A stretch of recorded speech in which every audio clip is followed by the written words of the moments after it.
Hi, everybody, and welcome to Geek Speak Louder Than Nerds, a weekly rewatch podcast for TV shows, movies, and this week, discussions revolving around the morality of using the recovery ward of a hospital as a prime location to play with a bomb. My name's Nick Farrow. Tell that to the Joker in The Dark Knight. And I'm Mike Hilty. How you doing today, Mike? I'm doing pretty good. It's good. Yeah. I really love this whole take a week off and then just spend all of your next Saturday together because I've missed you so much. I didn't like taking last week off. It sucked. It was weird.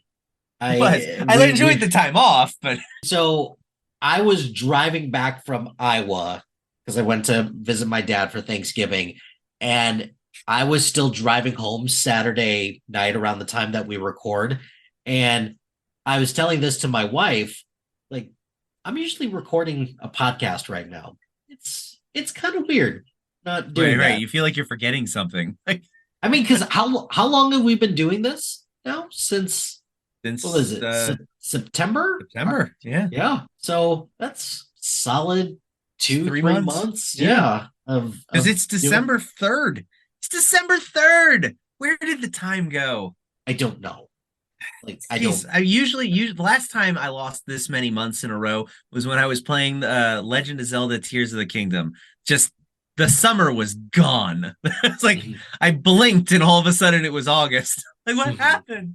I do have a couple things that I did want to ask you. You and I were talking about video game consoles that we had as a kid, and I am wondering, since Star Wars does have a very rich history of video games, do you have any Star Wars video games? I was gonna say as many as you want, but now let's keep it brief.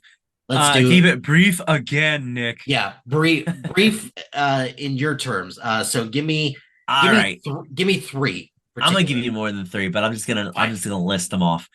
I honestly I haven't thought about it in a while. I think my favorite Star Wars video game might be the first Force Unleashed game for the PS3. The Wii version was so shitty. Like I had both. Oh my god, so clearly made by two different development teams. But the let's see, so Force Unleashed was awesome. The Lego Star Wars games that came out on the GameCube and the PS2, amazing. And then the complete saga on the PS3. And then I also really loved for the PS2 Star Wars Racer Revenge, the sequel to Pod Racer. That game was so freaking fun.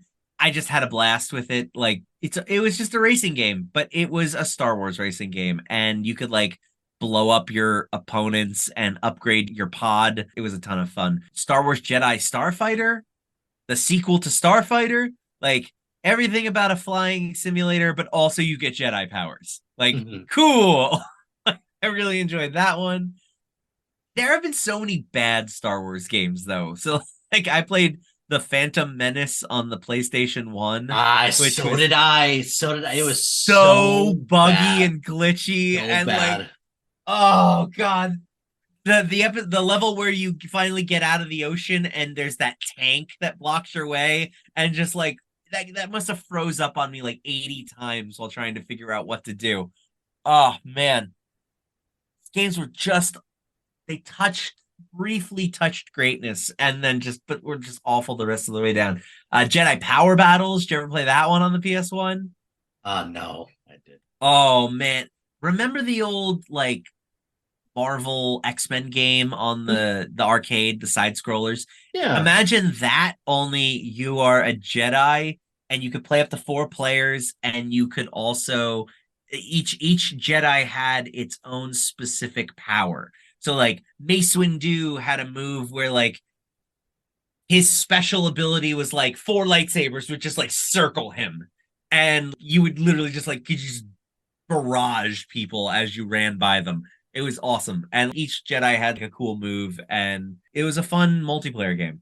But I know I'm forgetting a ton because there are so many. But yeah, those are the ones that I remember playing the most. What about you? Okay, so the one that I probably played the most was an old computer game that eventually made its way to the original PlayStation. That's Rebel Assault 2. Oh, okay. I really like that one because it wasn't just a shooting game. It was also, hey, you had to fly the Millennium Falcon through an asteroid field as well. That's So cool. a lot of different varieties with that. This is one that I know I'm getting it a little crap for, but I'm still gonna say it anyways. There is a Star Wars chess video game Oh, that I nice. played for Sega CD. Nice. Sega CD. That's So old. Dating that ourselves nicely there. that is a pull for me. And I really liked there's two for the N64, ironically enough, which I did not really play N64 much. I know what you're about to say. Um the pod racing game and the Rogue Squadron game. Oh no, that's not what I thought you were gonna say. What, Rogue what, Squadron. Yeah, I felt stupid for not mentioning that I had both the Rogue Squadron games on the GameCube. That no, the one I thought you were gonna say was Shadows of the Empire. The Shadows that's of the right. Empire That's game right. on the N64 was to this day probably my favorite N64 game. I didn't have an N64, so I never played it. I didn't get to play it very often, but I got to play it at a buddy's house, and oddly enough, we went on vacation somewhere, and they had like the hotel we had like a game room, and they had that in there, and I must have beat the game twice in the time we were on the week we were on vacation. I Mhm. love that game so much. That whole Shadows of the Empire era of Star Wars was so freaking cool. Like from the toy line to the comic line to the freaking video game. Just the fact that they focused everything around this book that came out for the EU and made games, toys, comics. Oh my god, it was so great. And that game was so much fun.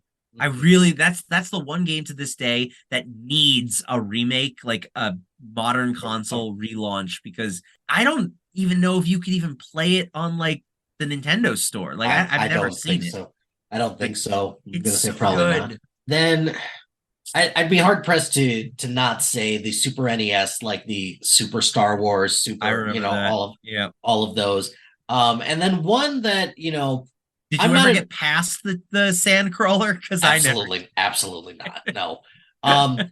And then the only other one that I will mention, because I think it was in such like a pop culture thing, but I never had an Xbox, so I didn't play it, was Knights of the Old Republic. Yeah, same. Didn't have an Xbox, never played it. Yep. So, but I heard a lot about it. It's in all those lists for like best Star Wars games. So I got to take And the people's word for reboot it, I just guess. got canceled. Well, there you go. Cool. Yeah, they were planning on rebooting it for the consoles, for both the Xbox and the PlayStation, and it was supposed to come out, oh, I want to say like 2024, 2025 for next gen consoles, and I just saw that they canceled it straight up. No more. Awesome. Yeah. Well, What are you going to do? I don't know. I guess there's plenty of other Star Wars video games to try out and play, even though the vast majority of them are not great, but there's still plenty out there that are really good and Yeah. worth checking out. Well, do you think we should get into the episode? Yeah, let's do it. This week we'll be watching Ahsoka Part 2, Toil and Trouble. Once upon a time, Star Wars, nothing but Star Wars. Now this is a story all about how. Have you ever had a dream you knew so much you could do anything? So we are treated to a previously on that is actually the entirety of episode 1, only they cut out the long pauses, so it only takes about a minute and 26 seconds. Boom! Got him. Realistically, this is like everything I complained about with Loki, with the previously ons. This is that in full force. I absolutely can't stand previously ons that then immediately previously on within the episode it previously ons. So it's like, it's so frustrating. So the show opens up on Sabine and Ahsoka in the hospital. Only Ahsoka started the ep a few seconds after us because she's still watching the previously on in her Force vision. And I shit you not, you could literally hear the exact lines from the previously on in Ahsoka's mind as she's using the Force to like sense what happened. But Sabine is still unconscious and also having a bad dream. Ahsoka decides to wake her, and Sabine sees the 2B medical droid and realizes what happened. She doesn't waste any time at all and tells Ahsoka that she figured out how to unlock the map just before being attacked by the 2 assassin droids. The map showed 2 galaxies and a pathway between them, but she wasn't able to determine the planet that the path started from. Unfortunately, the droids destroyed her place with all the records and took the orb with them. But good news, she was able to take out one of the droids. Oh, thank God. All right, right? Whew. But this is good news for Ahsoka, because as soon as she hears this, she decides to take off because she's got a hunch. Before she leaves, she has to make sure she gets in a dig on how badly Sabine messed up. You've done enough. What better way to show maternal instincts than to be like, I'm not mad, I'm just disappointed. Right? Seriously, she really was. And it was just furthering this whole they need to be at odds, because if they were both on the same side so quickly, then the show would be over. Like they would like immediately. we wouldn't be able to squeeze 8 episodes out of this because we'd have probably figured it out in 5 if they immediately got along. So, and that's what's bugging me. Like them not getting along just doesn't make sense to me. Like even if they left on bad terms, which it doesn't seem like they did.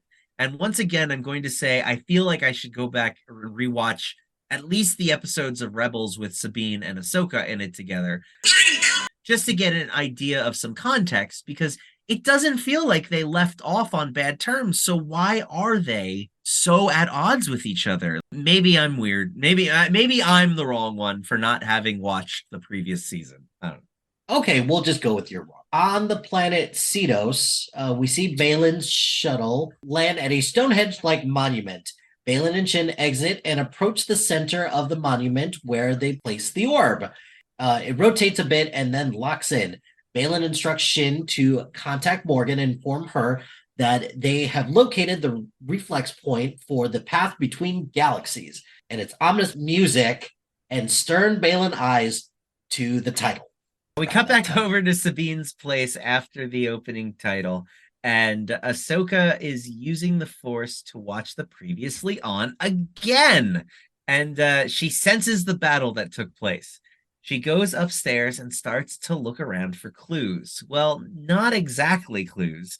What she's really doing is waiting for the surviving assassin droid to try and jump her. When it does, she quickly cuts its head off. Trap isn't a trap if you know the trap is trying to trap you. It's a face-off. So why did they leave that droid behind? I don't Like, know. why not take it with you? Yeah, I don't get it. And I don't understand also how come that droid didn't have a self-destruct protocol? Yeah, that too. Like Well, only... she cut its head off, so maybe the controls didn't. No, but she cut the other one's head off in the previous episode. I don't know. It looked cool. What she did looked cool. So don't worry about the story, nerd. Plot holes. How do they work? They really should just rename Star Wars Gaslighting Nerds. That's it. Shut up, nerds. Back in the hospital, Sabine is taking a look at the droid head. She thinks she can access its memory files to show what they need to recover the orb. Sabine gives a rather audacious humble brag for a current hospital patient that, like her, this droid can take a lot of damage. Take off an arm or a leg and just keeps on coming. Look, you stupid bastard, you've got no arms left. Yes, I have. Look, just a flesh wound. But also that means they have a separate backup system, which allows the memory system to stay intact even after termination. So that's why we don't have self-destruct mechanisms. Just the exact circumstances we need to make the movie happen, okay? So just go with it. All you need to do is get the power levels right. Feels like a very video game-like quest. It's like we need to get the power levels right and then just go from there. Hera, who is there via hologram, asks what happens if you get the power levels wrong.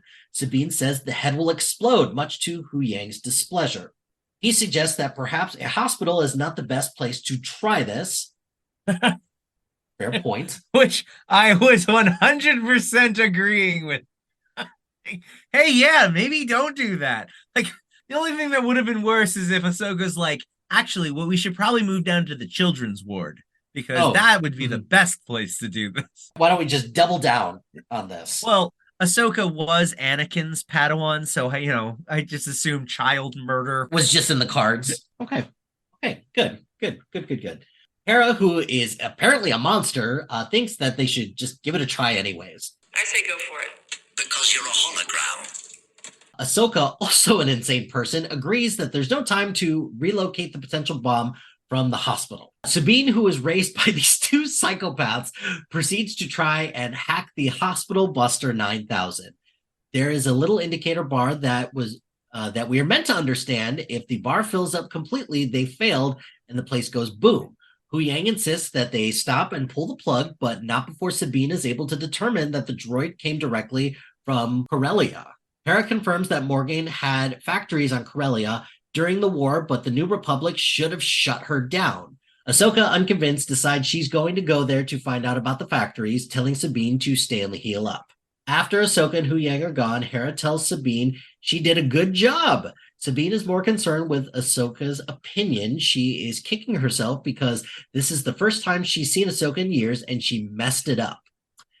Hera says that they are both difficult, but that's what made their partnership work. Until it didn't. Did it? Usually that's not what makes partnerships work, but because you do Hera. Because obviously it has thrived up until this point. So Hera's convinced that Ahsoka really wants Sabine's help and tells her to get some rest. And this scene was necessary because Sabine and Hera are the two characters that have the history, and it is one of those rare scenes in this show where it actually makes sense for two characters to have a conversation with a bit of shared history together. This just kind of gave me the vibes that when I tell my daughter to do something and she doesn't do that, but when one of her friends says to do something and then she does do it, that just pisses me off. Right? So when Ahsoka says you should get some rest, even though she does it in a passive aggressive way, like, oh, okay, that's fine. So maybe I'm being the passive aggressive. Anyways, but yeah. So this scene just kind of made me go in circles a little bit. And then also with the bombing and, let's move it to the children's hospital type of thing. Like with a bomb in a hospital. Right. It's so wild. These are the good guys. We probably shouldn't play with this thing if it's going to explode in this hospital. There's no time. Why is there no time? Just go somewhere. I thought spaceships exist. Anyway, we cut back to Cetos, and Morgan has finally arrived with her buddy Marok, who at this point in the series, if you'll all remember, and we'll pretend like we don't know what's going to happen, who do you think could be Marok under this mask, Mike? My guess is Mephisto. Oh, obviously. There's no other person that this could be. So we could have done Marok Watch 2023, but I mean, we all know what happens. But like, I just loved that for 3.5 weeks we were privy to who is Marok. Is he Ezra? Is he Cal from the video game? Is he Star Killer? Is he some fourth person? Mm-hmm. I thought it was really funny. So Balin asks, who built this shrine? It's clearly not Jedi in origin. And Morgan uses her dark side force powers to activate the orb and turn on the galaxy light show. Welcome to the planetarium. I thought it was planetarium. This is another Witches of Dathomir construction, I guess, because she doesn't really answer him, to be honest. But I both love and I hate this whole Witches of Dathomir inclusion because they were from the books originally. The Courtship of Princess Leia was their first appearance, and they were like, they called themselves witches, but they were just Force users. They were dark side Force users. I mean, I guess they weren't even really dark side Force users. They were just Force users that tended to be a little more evil. Although there were good ones as well. The whole making it green swirly smoke and like it looks like magic now. It's such a weird choice that I didn't quite get why they did it in Clone Wars, and I still don't kind of really get why they're doing it further because it muddies the water. Like the force is the force is the force. What like certain people and sects and groups use the force differently, but it still looks the same, sounds the same, smells the same, does the same things. Like you can use it differently, but it shouldn't like green smoke or lights shouldn't appear when these people use the force. It's really weird to me. But I do like the inclusion of the witches. That's fun. So Balin calls this light that shoots out and points to the new location on the map as the pathway to Peridia. Peridia. I don't know. Pathway to Peridia. From the fairy tales that he heard growing up in the Jedi Temple as a child, Morgan says that this is where Grand Admiral Thrawn is, and they need to go there. The threads of fate do not lie. Morgan then tells them that the Eye of Sion is on its way, and she needs them to make sure that he completes his mission before leaving. Once alone, Shin asks Balin what happens when they find Thrawn. Some war, brothers, a new beginning. Balin tells her that for them, it will bring them power such as she's never dreamed. He then orders her to go to Corellia with Marak to assist it with the final transfer. My only issue with this scene is when Morgan says, this is where Grand Admiral Thrawn is, and the threads of fate do not lie. The line is total nonsense. Later on, we will find out that she was being talked to by the witches of Not Dathomir on the planet when they get there. Like, they were sending her voicemails through the Force, and so she was getting the information that way. But it's like, why be vague and ominous with Balin? It's not like he won't believe her. He also uses the Force. It's really weird to me that they don't just come out and say it. Like, it's for the audience alone to not know what's going on just yet. And that goes to my thing from last week. Like, we find out that the witches are the reason that they knew where the orb was in the first place, and that's why it was there. But like, it doesn't make sense in the moment, like as to why things are the way that they are. And it has so many more questions that just it irritates me. But that's otherwise I love this new planet's look, like the Stonehenge like structure that they're in, the witch rocks, the fact that it's like red trees looks cool, and like the cliffside with the water. I really dig this whole aesthetic, the way that this whole planet looks. And fair enough, we do spend a lot of time here moving forward, so I'm glad that they took the time to make it look cool. Yeah, I would have to agree with that. Ahsoka's ship with no name drops out of hyperspace at Corellia and lands at the shipyard where Hera is already waiting for her with Dr. Min Weaver, regional supervisor. I guess Dr. House's grumpiness really rubbed off on him because he immediately gives Ahsoka some lip. Taub has to accept that by instinct and genetics, he is a coward. He explains that when the Empire fell, all Imperial assets were dissolved and redistributed, including those held by Morgan Elsbeth. Ahsoka says in the nicest way possible, I don't care! Hera suggests that she could make this a formal inspection, which convinces him begrudgingly. As they walk away, fans of Rebels are treated to Chopper, the fart box on the outside of Hera's ship. I don't like Chopper. Gee, I wonder why, Nick. No, really, it's just he irritates me as a droid. It was described if R2-D2 is like Luke Skywalker's dog, Chopper is a cat. Chopper always irritated me. Like, he's just unnecessarily unhelpful. I don't care! This facility, we learned, was once used to make hyperdrives for Imperial Star Destroyers. Now it makes hyperdrives for the New Republic Defense Fleet. Hera asked a question that a person of her rank shouldn't need to, but since the audience doesn't know, she wonders if there's any former Imperials working at a facility who used to work for Morgan. Dr. Taub explains that the Empire doesn't become a republic overnight. The people employed are all practically the same. They just have a new boss. They don't care who pays them so long as they are paid, but there are former Imperials at every level of the New Republic government. This is hardcore foreshadowing. Like, oh my gosh. I mean, it makes sense. A job is a job, but seriously, the screening practices of the New Republic should have been a little bit better. As someone who read the books, Ron could very well use this to his advantage in the coming series or movie, whatever they do with Thrawn moving forward. Because you got to think, like, if the New Republic is so set up, how on earth could the Imperial remnant at this point really do damage? And it's like, oh, because it turns out all these Imperials suddenly go, we're Imperials again. So it's, I don't know. Fooled you. Yeah, exactly. You would think that people would take a look at what happened with the Empire and just be like,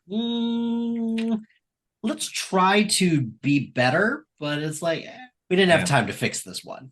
They're clearly trying to set something up across all of these shows, because we've seen this in The Mandalorian now. We've seen it in Andor, and we're seeing it here. Actually, we've seen a little in Bad Batch too, but Andor's the only one that's doing a good job of it because they're making it a part of the story instead of a side note in the story.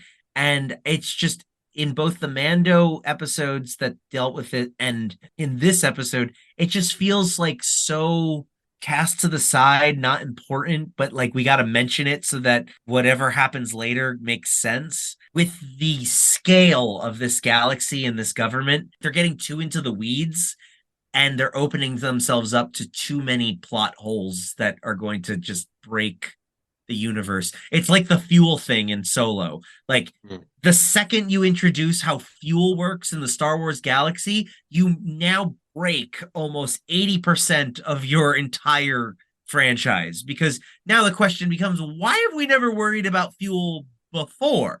Like, it's there are things that you want to look into deeper, and then there are others just like, guys, just move on. Don't focus too much on it, because the more you do, the less it makes sense. Nerd.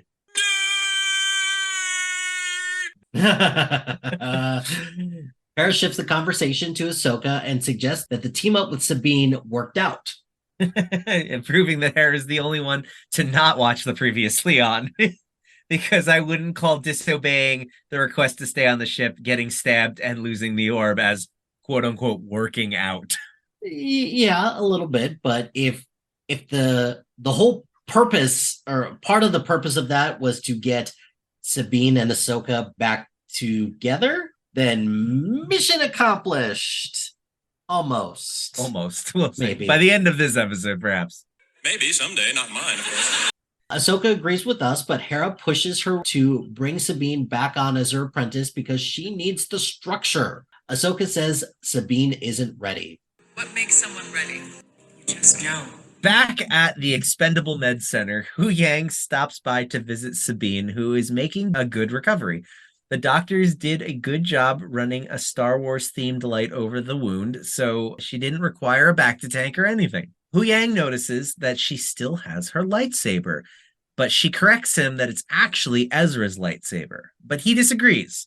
Ezra gifted it to her, and she's now made her own modifications to the hilt, so it is officially hers. For all the good it did me. Hu Yang asks if she kept up with her training and thinks it would be a good idea for her to begin again. But Sabine doesn't think it's up to her. She can't train if Ahsoka doesn't want to teach her. That is an excuse. Hu Yang tells her to not live in the past. She needs to move forward. Sabine throws herself a little pity party and asks if they would have even asked for her help if they had any other way to unlock the orb. Hu Yang's excuses aren't cutting it, but he then throws it back at her. She's never acted as though she wanted to come back. Sabine retorts with, "I forgot how annoying you are," which he responds, logical. He was Vulcan as a motherfucker. This sequence gave me sibling vibes in terms of how they're arguing, and the only thing missing from this is the phrase, "I know you are, but what am I?" Yeah, they are. That's it. To his credit, David Tennant plays this so perfectly. I agree. He's like the perfect annoying older brother.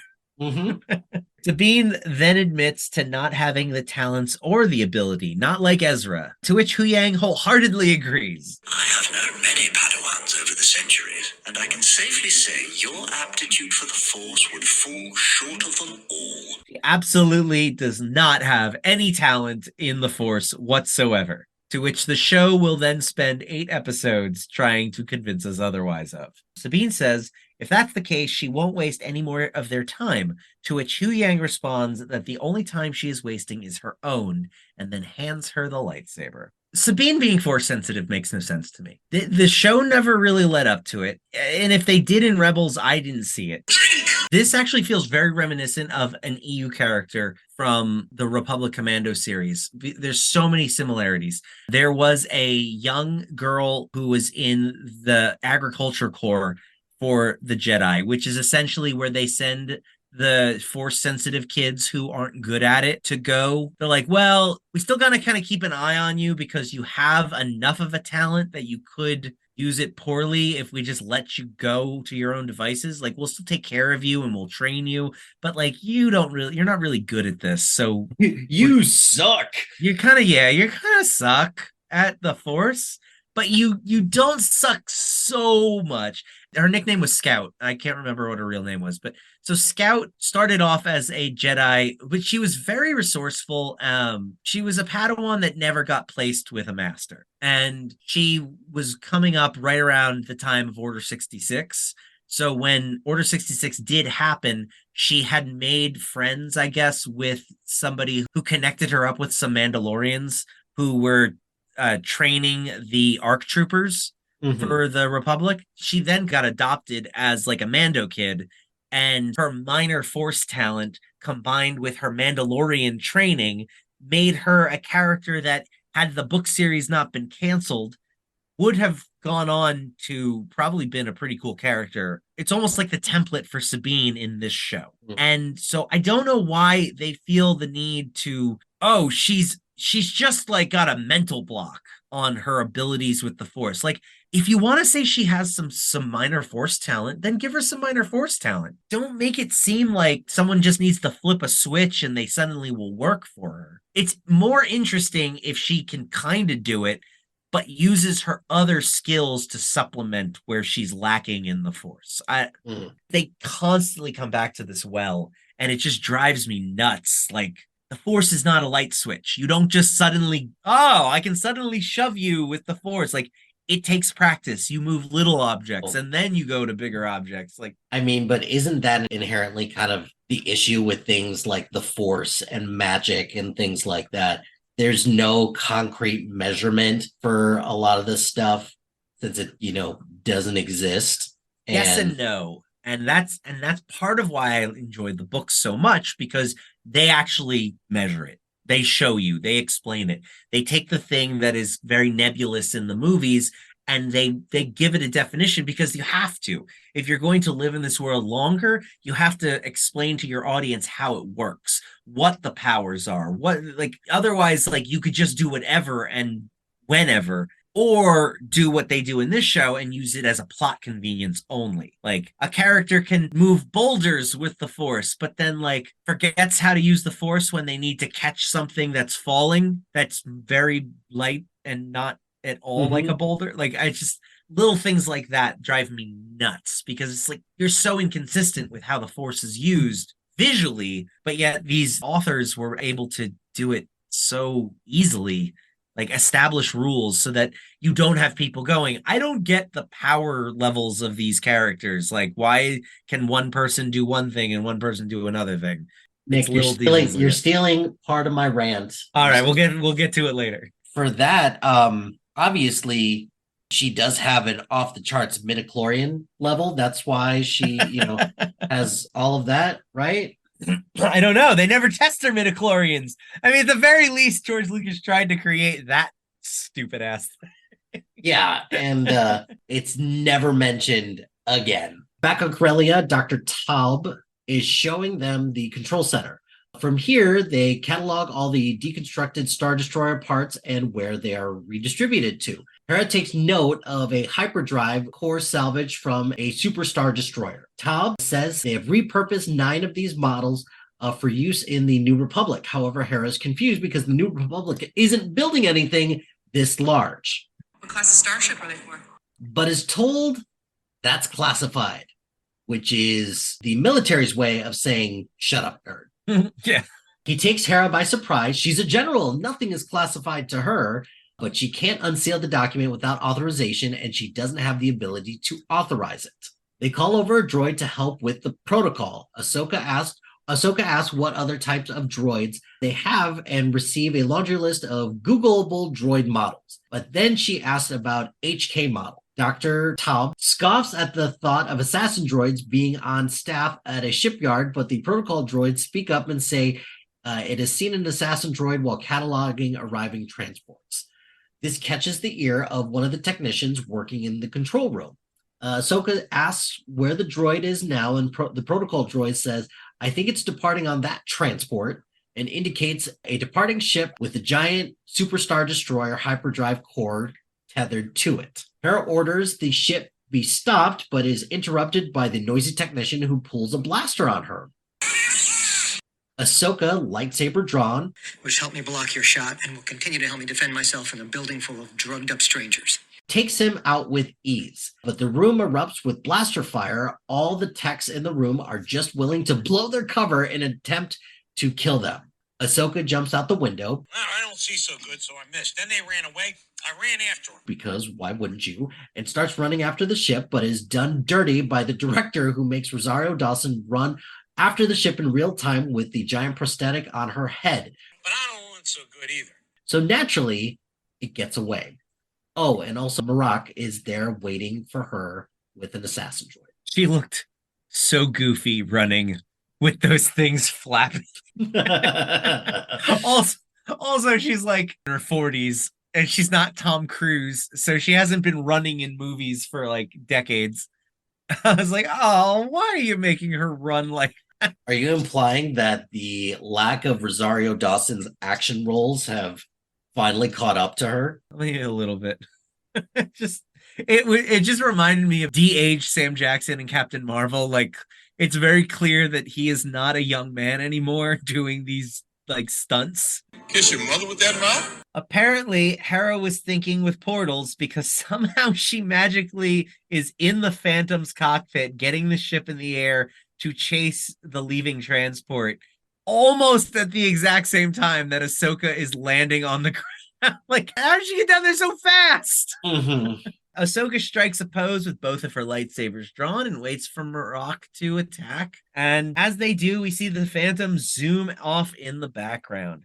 Hera orders the transport to stand down and return to port, but it ignores her and opens up fire. Anyway, I started blasting. Hera tells Chopper the fart box that they can't shoot it down, it'll crash into the port city. She tells him to ready a tracking device. They need to get it on the ship before they clear the atmosphere, because no one in the freaking production bothers to keep up with established physics of the Star Wars universe. Gravity wells, how do they work?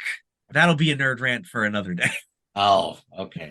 Great. All right. The fight between Ahsoka and Marak rages on as she takes out the HK, but just then Marak sees an opening and throws his lightsaber at her like a boomerang and then takes off running in the other direction. Ahsoka gives chase, but just as Shin's ship arrives and starts blasting, Marak gets on the ramp just in time to call back his lightsaber, and in an incredibly badass move, Ahsoka moves slightly to the side and avoids the flying lightsaber as she watches them get away. Cut back to the Phantom, and we see Chopper throw the tracking device onto the transport just before it also gets away. Back on Lothal, Sabine is all healed and back at her place. She takes out her Mandalorian armor and sets each piece out on the table before taking out the helmet. We then cut to her wearing the armor and kneeling in front of her helmet with a knife in her hand. She then commits the ancient rite of seppuku for the dishonor she has brought to the galaxy. And that's the end of the episode.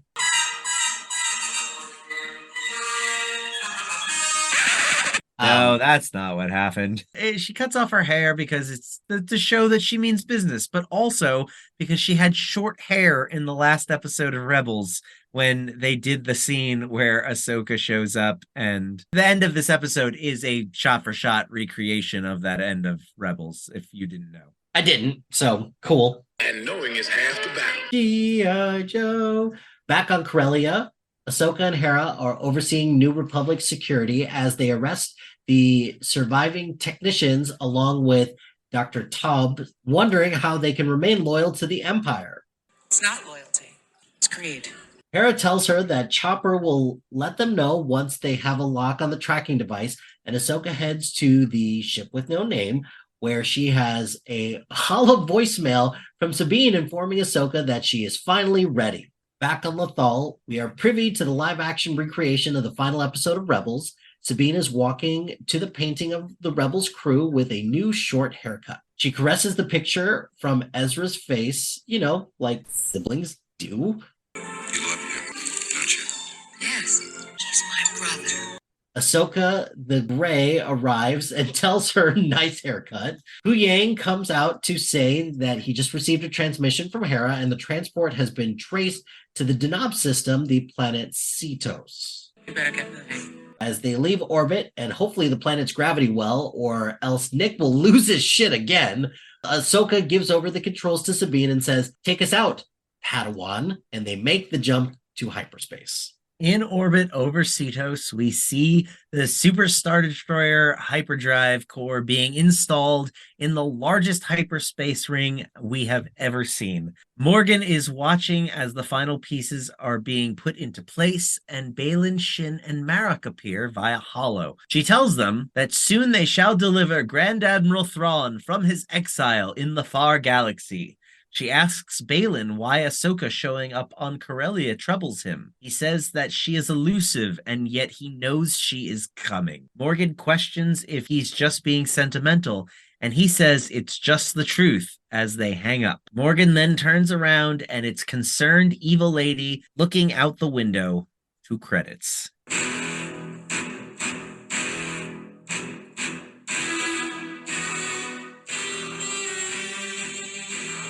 So, Mike, did you enjoy this episode? Yeah, I guess I liked the combined first two episodes. They were one episode. Couldn't we have just trimmed this down a little bit and gotten to a place where the pilot could have been either longer and incorporated some of this stuff in? Maybe they could have sped up the dialogue. I don't know. But also, they dropped them both on the same day. Why split this into two episodes? Just make one episode. Just make one giant pilot. Yeah. I swear some of the Andor episodes were pretty long. Oh, the Andors were exactly the same way. There were 3 episodes that were one episode that they just cut into pieces because executive corporate Disney Plus said we need 12 weeks instead of 5 weeks. Like, Andor should have been a 5-episode show. Mm-hmm. I really don't understand why they stretched it. And it's the same with this one. And it's the same with Loki. It's a Disney Plus problem. I feel bad ragging on the show for making these decisions when it's very clear at this point that Disney Plus is the reason that they need to stretch out their content. Yeah, I'm very much hoping that, even though I don't think it's going to happen, but I'm very much hoping that Hulu swallows up Disney Plus. It's going to be the other way around. I know it's going to be the other way around, but it would make way more sense if it was. It doesn't even matter that it's a moot point. They're owned by the same people. The people making the bad decisions on Disney Plus are making the bad decisions for Hulu. It's just Disney Plus has the better name recognition. All of this to say, this episode was fine. There's some cleanup here that kind of made things better. Like the dialogue's just a hair better. It's but a little bit better in this one, yeah. But it still sucks. And I don't know, like if we were doing MVP of this show, it would get to a point where we would just say, Hu Yang? Yeah? Hu Yang. Cool. We're good. I might give it to Hera in this episode when she looks at Dr. Taub and goes, "Wanna bet?" Yeah. that was good. Again, that might just be my bias because I love Mary Elizabeth Winstead. She's great. I'm the same way. Everything you said is correct. Dialogue was a bit better, not much better, but a bit better. And that could very well be because Ahsoka and Sabine didn't have any scenes together. So There was no need for awkward pauses. I like the whole samurai-ness to the lightsaber combat. At least in these opening episodes, it is a trope that will start to get old fast as we continue. But for now, I remember the first time I watched the episode, I was like, this is cool between Marak and Ahsoka. That fight was really fun. That whole action scene was very well done with the chase of the ship intercut with her and him fighting. I think this would have been a better single episode as opposed to the first 2 episodes of the season.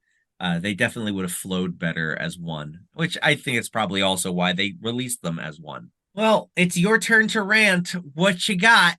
You know what really grinds my gears? That's not how the Force works. I'm as mad as hell, and I'm not gonna take this anymore. I got a lot of problems with you people. Now you're gonna hear about it. Well, you've already kind of alluded to some parts of this about the inconsistencies with what some Force users can do versus others, or like how in certain circumstances when, hey, you could use the Force in this case, but no, we're just going to, just use other tools or what have you. But the main thing that I wanted to talk about is, when did the lightsaber become like a dull instrument that just doesn't kill anyone? A very similar wound that Sabine had killed Qui-Gon. Maybe it's a little higher, and maybe it got some of the vital organs, but I don't understand how Sabine survives. Not only Sabine, but if you go back to Obi-Wan, both Reva and the main Inquisitor dude both received blows in this exact same manner, and yet both survived. I'm just starting to think Qui-Gon was a little bitch. Maybe Qui-Gon lived in a different time where people died of dysentery. Qui-Gon was Cro-Magnon man. There are certain things that a lightsaber can kill, and there's certain things that a lightsaber wounds people with. It doesn't make any sense. It is a laser sword. It should kill everything that it comes across. Well, you see, it's this thing called plot armor. All of these characters in these new Star Wars shows have tons of it. And this is an instance where it's like, hey, if you want to have her lose a limb or get burned, kind of like Obi-Wan in Attack of the Clones against Count Dooku, then do that. Don't have her be stabbed in the abdomen. The only reason to do it that way is because you want to fake out the audience to make them think, oh no, they killed Sabine. Which, to your point, that would work if the episode was next. But if they dropped it all at once, you are undercutting your cliffhanger by releasing the first 2 episodes on the same day. So bad planning. Good job, Disney Plus. My MVP this week is Disney Plus. I think that was a very successful rant. Why don't we go into the official canon? What say you? I say, let's do it. My Pep always said, if you want to do something right, you make a list. He's making a list. He's quite clever, for a human being. I'll put it on the list. It's quite an impressive list. Thank you. In this segment, Mike and I will share our list of the Star Wars Cinematic Universe, old and new canon alike. I will do my best not to upset everyone with my hot takes, and at the end of these 8 weeks, we will once again do a combined ranking. However, this time we will employ a Trump rule, which we have decided to dub the Sheev rule. If one of us has it higher on our list, we will wait to talk about it at its highest spot. An additional note that we did not mention last week, we will not be including Ahsoka in the initial list. We will wait to add it at the end. Also, we won't be including the 2 Ewok adventure movies because we didn't feel it was right since we both hadn't seen them in 3 decades. This week, we will be discussing our number 19 through 16. So, Mike, what is your number 19? My number 19 is The Force Awakens. And okay, you know what? I yield my time to you, good sir. The chair recognizes that time has been yielded. Section 3 allows for a citizen filibuster. If I stand here and refuse to yield my time, you are prohibited from voting on the bill. Let the filibustering begin. Yeah, okay. This movie can all the way off. Wow. I absolutely cannot abide this movie. I cannot abide useless people. Because it is nothing but a shameless cash grab to make up for the billions of dollars spent to own this franchise. It was rushed to theaters. It had a lazy ass story that was just a cheap, shoddy retelling of the original Star Wars movie. It is the most shameless reboot I have ever seen. They were afraid to actually reboot Star Wars, so they made it a rebootquel and started a revolution of rebootquels. And I hate it because it just angers me in every way. It is the movie that they decided was better than the expanded universe. And it just drives me up the wall.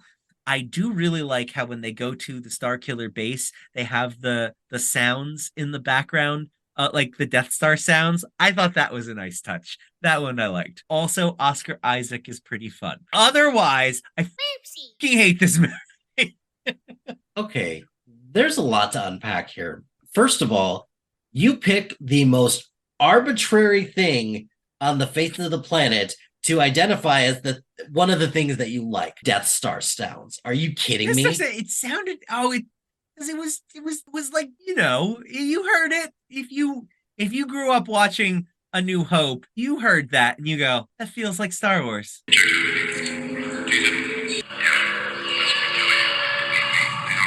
Sure, as somebody who has seen A New Hope, I did notice that. Would I identify it as something that I like about this? No, it's something. It's like, okay, cool. Like that's a nice touch. Well, I don't like anything else about the movie, so I had to find something nice to say. Yeah, I don't like what they did. The whole story just annoys me. Like the way that it was treated, the fact that they clearly had no idea what Snoke was going into it, and they let it up as like this big thing, and then we learn later on they really didn't have any idea what they were doing. They had no planning. You don't buy a $6 billion?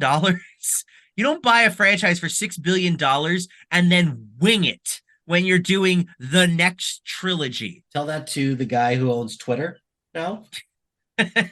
Point in case. He's literally winging it with Twitter, and now look where we're like. I don't like people try and say like, oh well, George Lucas didn't have a plan when he made. Yeah, because it was the 70s and a freaking cash cow landed in his lap that he did not expect. If you asked George Lucas if he thought his Star Wars idea was going to be a $1 billion franchise that he'd get $6 billion for one day, I'm pretty sure he would tell you were batshit crazy. Yeah. So no, of course he didn't have a plan. And if you ever read his original outline of the Star Wars, it is so much more like the prequels than the original trilogy even came close to turning out to be. So obviously his plan was very different from the get-go. But the fact that they went into this and they made a movie and then they made a second movie and then they backtracked on everything they did in that second movie is just so shameful. This movie started it all and is just the problem from the beginning. There are a handful of things that I did like about this. And unfortunately for the movie, it all happens in the first 5 minutes. And that's when Han drops Chewbacca's severed head onto the floor. Yes, in front of all the Padawans. No way. Kids aren't gonna like it. In front of the Padawans. Kids are not Please let me finish. Thank you.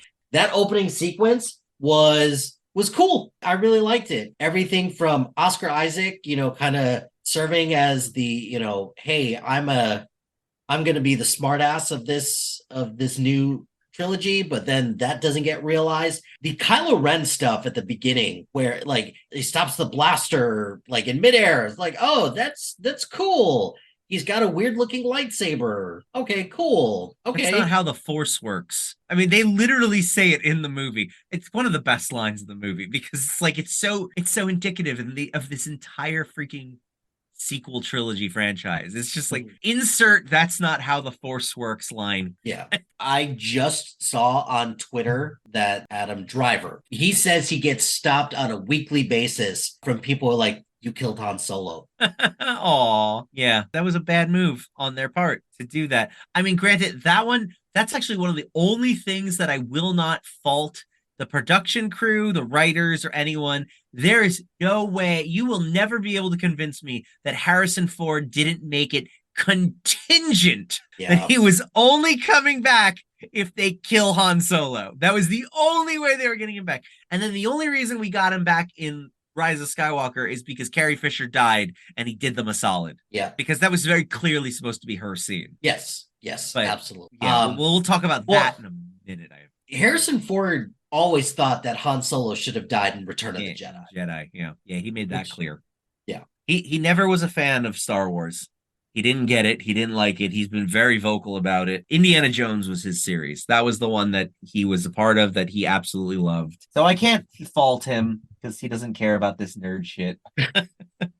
Right. Okay, what is your number 19? My number 19 is Star Wars: The Rise of Skywalker. We pan outside of the control window to a nearby asteroid where we see, and please allow me to finish this because it's going to seem like a bit of a jump. We see Thanos, who was the villain teased at the end of the first Avengers movie. Funny enough, this is the movie that I actually don't hate it. I know I just went off on The Force Awakens. I don't hate this movie because at this point, it's like, what does it matter? Like, sure, the dagger, when you hold it up to the freaking... It's bad storytelling 101. All the MacGuffins, all the things they did, all the backtracks they did. The fact that they got Chris Terrio, who wrote the scene in Batman versus Superman where Clark has a talk with his dead dad on the top of a mountain, and they did it again. He's like, maybe no one will notice. Blew my mind that they did that exact scene again, but this time with discount Jason Solo and Han Solo. And I'm sorry, everything about this movie is just stupid, but like at the end of the day, it's the cat was out of the bag. It was like one of those so bad it's good moments. Like I had a genuine fun time watching this movie in the theater. Like, oh no, they killed Chewie. Just kidding. he's alive. It's 2 seconds later, we get the reveal on that one. Like Babu Frick, what the hell is that? He was in there. Kerry Russell shows up for a stint. For like, some why reason. not? Yeah. Oh, and also we've managed to figure out how to put Death Star guns on Star Destroyers. And also we have a million of them, but we've decided not to use them until just now. Like, there's so many stupid things in this movie that just blow me away. Like that it actually got made. I don't understand it. So at the end of the day, it's still at the bottom of my list, but I don't have as many bad things to say about it because who cares? You had it way lower. Why is it the last? You had it last, right? Yeah, because unlike you, who you were just like, I had a fun time with this, I walked out of this and saying, this is how we're ending the Skywalker saga. This is how. That's why I liked it, because Return of the Jedi is how we ended the Skywalker saga for me. Well, obviously, but yeah, what a sad way to end the sequel, boot, prequel, whatever this was. And I wonder if they had, convinced the original director to stay on, like what that could have looked like. Would it have been any better if the leaked script that they put out on the internet was in any way accurate? That sounded way more interesting. Like, right. It might not have been any better, but it sounded more interesting. I don't understand how you can hate on this as much and you're knocking The Force Awakens for starting the domino effect, but you're giving this a little bit of grace. Let me use the analogy. If you knock down if I took 30 years to build these dominoes and you knocked them all down, I'm going to be pissed at you when you knock them down.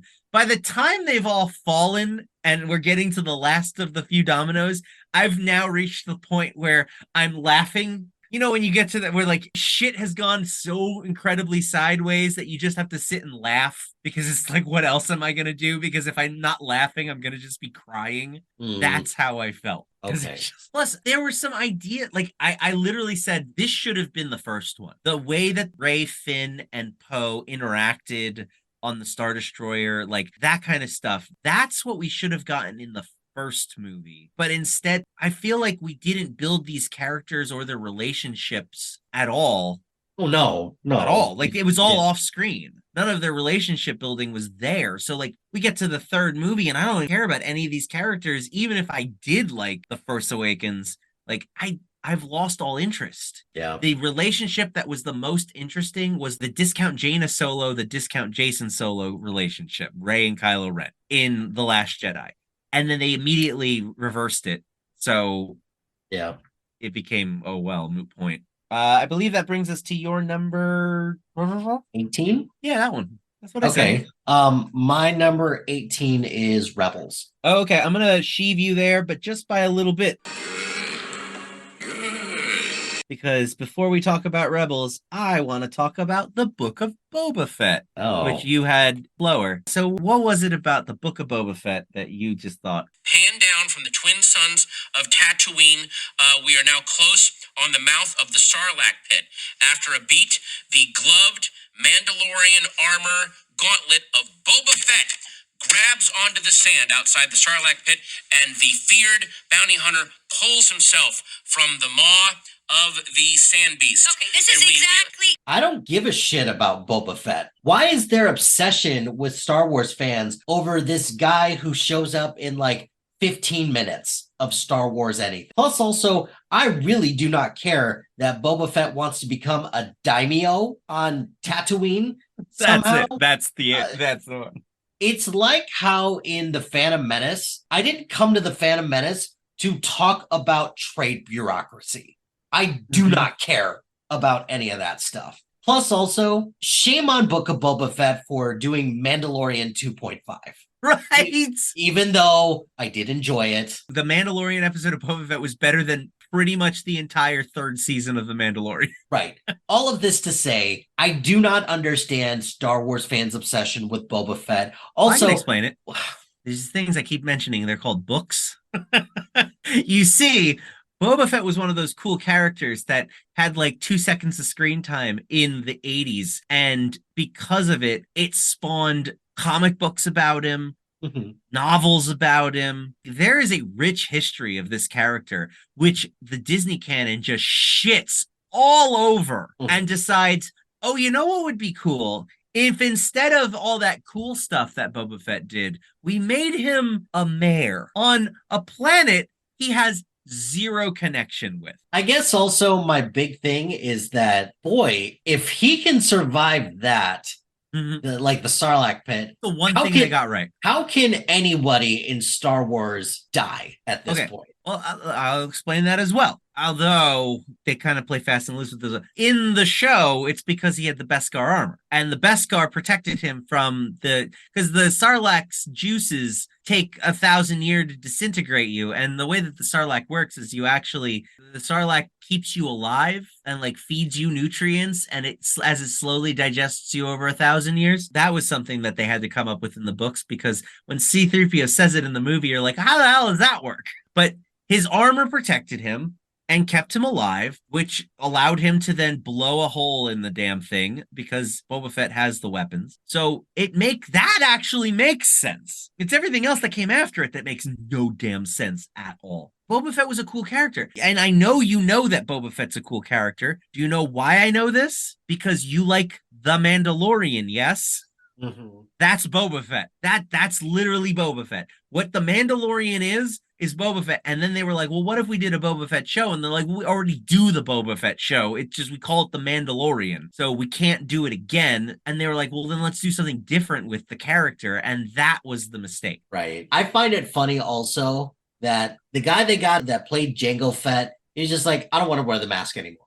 I don't. Like, I don't want to wear the iconic mask that everybody knows. You know what? I don't know. Is that a him thing? Because I feel like that's just a movie thing. No one ever wears the goddamn, because Sabine takes off her helmet freaking constantly. But like in Rebels, she wore it all the time. Yeah. I'm like, why are you taking your helmet off? It's to protect your head. Like, No.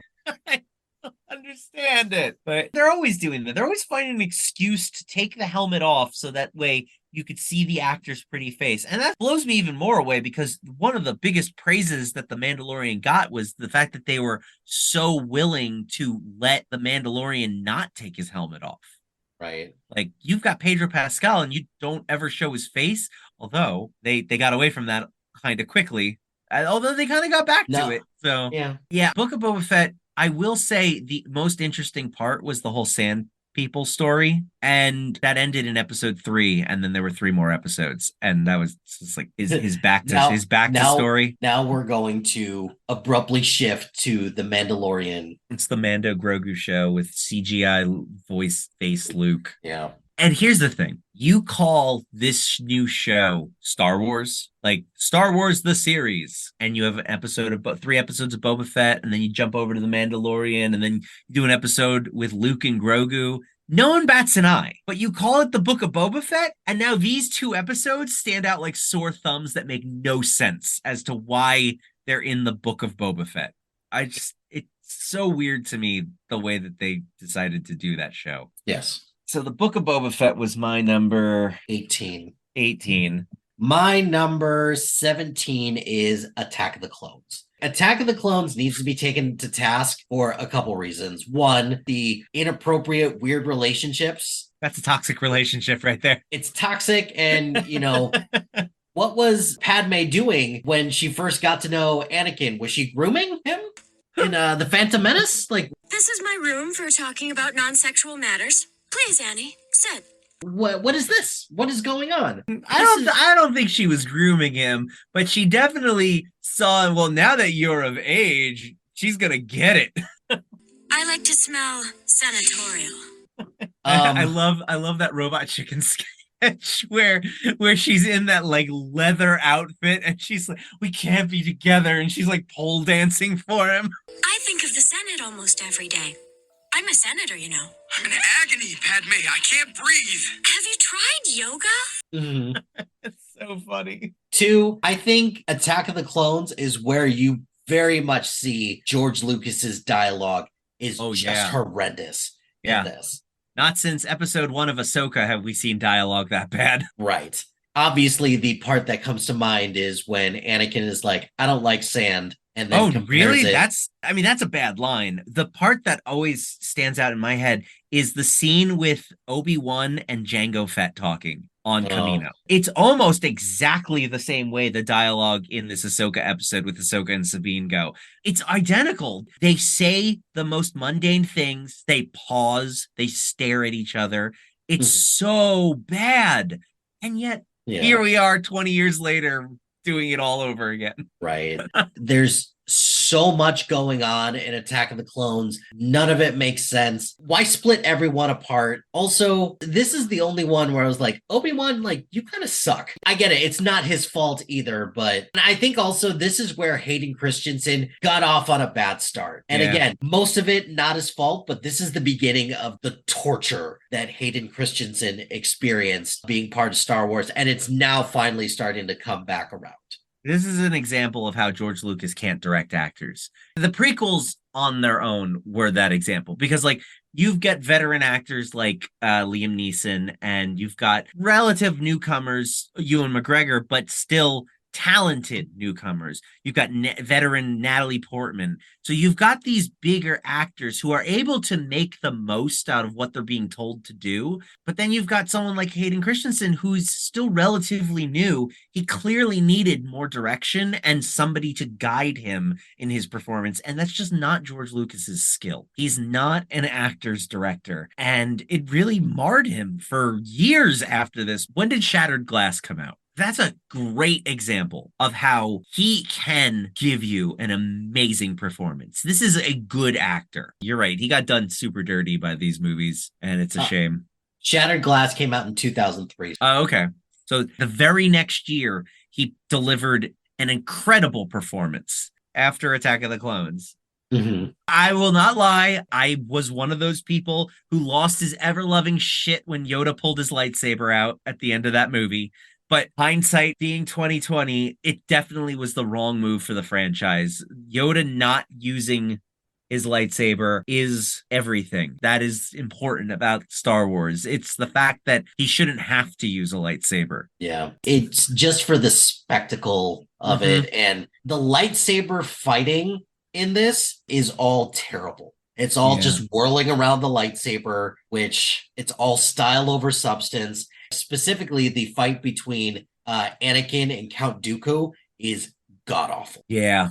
Just I swear, awful. yeah, because it's just their faces with the colors flashing around them. You don't even see the lightsaber moving. I get it. What he's It's- trying to do. It's just it's- not coming across the way he yeah. wants it to. It's supposed to be symbolic of the struggle that Anakin is having and all that crap. Again, it's like poetry, so if they rhyme. Sure. It doesn't change the fact also that it's just you have Christopher Lee, who's like 1,000 years old in this, who can't move. Well, they used the stunt double and they digitally put his face on him, but I they had get to it. make sure the stunt double didn't do too much because it wouldn't have looked realistic that it was Christopher Lee. Right. I get it. Christopher Lee is great, but He was a good choice for the character. he was. Here's another example of a cool villain just wasted. Agreed. Not to mention, there's a can't remember where I saw it, but there is a funny video on YouTube where somebody breaks down the assassin scene where Palpatine hires Count Dooku to kill Padme. So then Count Dooku hires Jango Fett to kill Padme. So then Jango Fett hires Zam Wessel to kill Padme. So then Sam Wessel sends a droid to kill Padme. So then the droid sends in the two little bug things to kill Padme. It's just like the order of operations on how we get from one to the other. It's just so silly. There's so much in that movie. I do always like finding Anthony Daniels out of the C-3PO suit because he shows up in the bar, and so does Ahmed Best. We get the Death Sticks guy. Everybody loves Dexter Jetster. Like, there's a lot of really weird stuff that they introduce in this one. I'm not a huge fan of when they intentionally put in a joke for something that is meant for The audience. the audience. Why do I get you going to be the death of me? That joke is just so ridiculous. It It's like- is, but it's not even the worst joke of the movie. Oh no, it's definitely not. But That's the I worst just- part. I really loved that joke as a kid. Like, that's one of those nostalgia jokes where I can't be mad at it because it made me laugh as a kid, and I see now that it's a bad joke. Mhm. But like, we also get C-3PO having his head dragged across the ground going, "What a drag." Yes, yeah. Well, and then here's the last thing I'll say. I can't figure out what's more cringy of a moment. Is it the scene where Anakin is just breaking down and frustrated after he's explaining to Padme that he killed all of these sand people? Or Anakin confessing to Padme in a dark room with a fireplace, be like, "You're in my very soul. I'm haunted by the kiss that I shouldn't have given you." All that stuff. I can't figure out which one's worse. And that is a giant problem for me. I mean, of those two scenes, I also can't figure out which one's worse, but I've got worse ones that are even worse than those. For me, the scene where he's in the room with her and she's packing a bag and he's just like, "Obi-Wan's overcritical and he doesn't understand." And it's like, how do you have this conversation with a person and then fall in love with him? Like, Yes. it's so Yeah. awkward. Yeah. Oh my God. There's one other the discussion that they have about democracy and how it works as well. It's like, again, this is another example That's what of he the was talking about prequels. in the field. Yeah. It's like, we should just force people We should to do force it. them to do it. Anyways, Attack of the Clones. That is the Yeah. the whole thing with this. Attack of the Clones should be thanking its lucky stars that the sequels came out because it was the worst Star Wars movie until then. Right. What is your number 17? That is where I have Rebels. Rebels, the show so annoying, I couldn't even be bothered to finish it. It's actually the only one to this day that I haven't finished. I think I've seen most of them, and I think that's good enough. Mhm. With the whole Ahsoka thing, I keep saying it. I might go back and rewatch a couple episodes just to see. So that way, like, at least I can know, okay, was this actually set up or are they just bad at writing sequels. Like, Mhm. I don't know. It started out way too juvenile, very similar to Clone Wars, and I didn't appreciate that. And then I didn't dig the animation style. It also was the show that replaced Clone Wars, and I always thought Clone Wars was unceremoniously canceled just as it was getting really good. Like, it was just hitting its stride, and they canceled it because of the buyout. Disney bought them, and they had to cancel it because it was on Cartoon Network, and they couldn't do it. But yeah, Rebels, I felt like it was lesser. Kanan Jarrus and Hera, a Twi'lek and a Jedi in love, complete ripoff of the Coruscant Nights books, where a Twi'lek and a Jedi fall in love and are like on the run from the burgeoning Empire, and they start a band of rebels that eventually turns into a rebel alliance. Like, it's literally the same story. It's a little insulting, like, especially because it came out right as they canceled everything. So like I never really fully got into it. So I have to say there are some very amazing moments in Rebels. The scene with Obi-Wan and Darth Maul, the scene with Ahsoka and Darth Vader that we then got again in Obi-Wan, which I always felt, as much as that Obi-Wan scene was great, it totally undercuts the whole Ahsoka and Darth Vader scene. Like, they have the same scene. It's Rutherford. They have the same face. They're identical.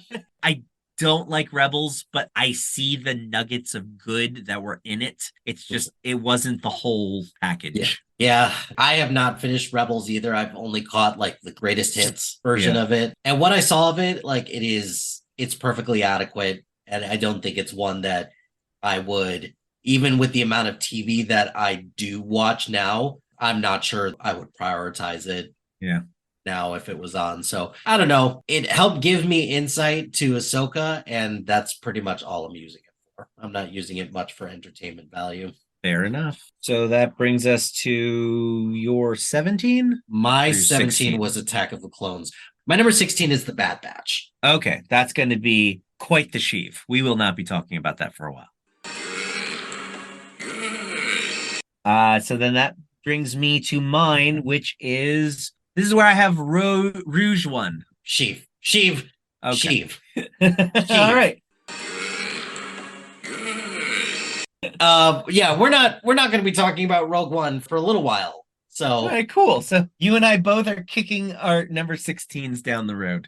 So that is our official canon for the week. What do we got coming up next week, Mike?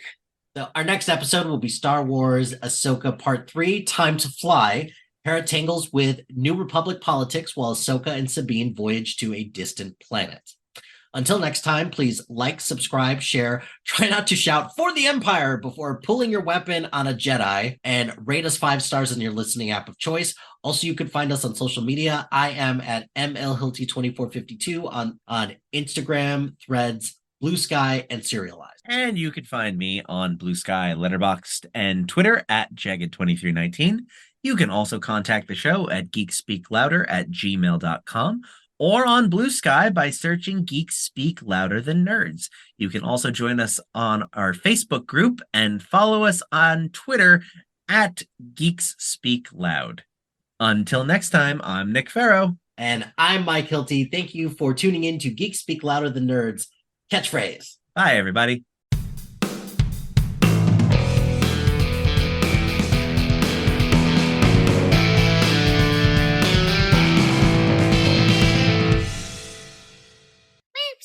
I can't believe you didn't take my beautiful segue into your video game. No, I just set you up. I tossed the ball right at the hoop, and you went to jump to slam dunk it, but you grabbed the ball and you threw it out of the stadium. You said, No. "No." You passed me the ball, and I just punted it onto the other side of the court. That is That's all right. Ask I you thought that's about. where we were going. I'm pulling an audible right now. That's a sports thing. So I'm familiar with audibles. That's something to do with the microdose gummies, right? Is that what that is? Yeah. Okay. Absolutely. And it's ominous music. Puberty. You mean puberty? Yeah, that's what I said. Puberty. Music. I don't know why the Boy Meets World showed up in my brain. In one of the books, Luke found this device that he found it like in the ruins of the Jedi Temple, and apparently it was like a little screen thing that like detected a potential Jedi. You held it up, and like if their aura glowed blue, they were Force sensitive. Oh, so it's like a Which- metal detector type of Kind thing. of. And that was also another thing that he used one time, and then we never heard of it again because they were just like, "Ah, I don't know, that's a good idea." You already said that joke. I did. And I didn't even read it ahead that I did say that. It just goes to show that my brain, it locks in on It's ju- specific things. And what that. happened here is that I wrote this joke. I forgot I wrote it, and then I remembered it later. Hmm. Ancient rite of what? Seppuku. Seppuku. Okay. She then commits the ancient rite of seppuku for the Seppuku. dishonor. Seppuku. Sorry. She then commits the ancient rite of seppuku for the Ooh, what? it's a U. Seppuku. Seppuku. Before we get into that, are we sure it's 23? I've got 21 plus Bad Patch and Mando would be 23. It's too late now. We have to stick with it. Why? What did you find? What about the other Clone Wars TV show? Fuck! God damn it. It's 24. Because here's why. I'm looking at my list. I did not number my list, and I was like, yeah, 23 makes sense. And then I just recounted it. I'm like, wait, I got 24. Here's my solution to this. Go ahead. Take out Ahsoka at the We'll end save of it. Ahsoka for the end. Yes, we'll save Ahsoka. Oh, that's so smart. Good idea. Ha ha! You saved it. You saved it, you beautiful bastard. Yeah.